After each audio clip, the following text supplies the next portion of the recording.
किसने मारा राजा बीरेंद्र को? एक शाही रहस्य। साल 2001 की एक गर्म रात थी। तारीख 1 जून।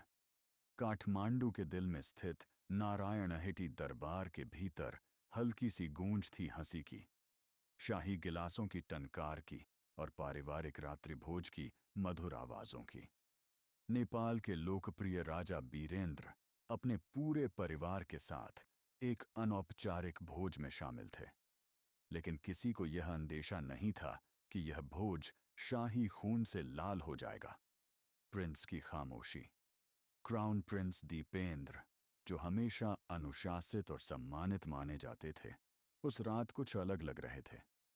शांत, गंभीर और भीतर ही भीतर जैसे कोई ज्वालामुखी पक रहा हो। वह काले रंग की आर्मी यूनिफॉर्म में, चेहरे पर कोई भाव नहीं, जैसे किसी और दुनिया में हो।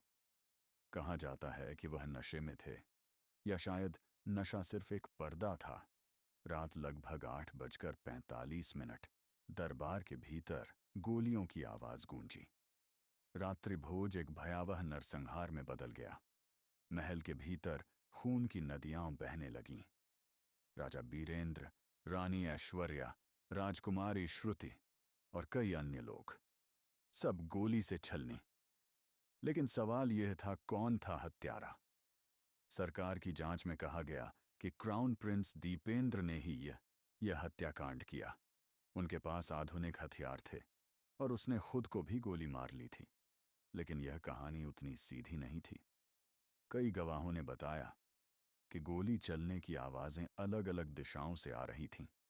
कुछ का कहना था कि दीपेंद्र उस वक्त नशे में बेहोश थे। कुछ का दावा था कि वह पूरी तरह से होश में थे, लेकिन हत्यारे नहीं।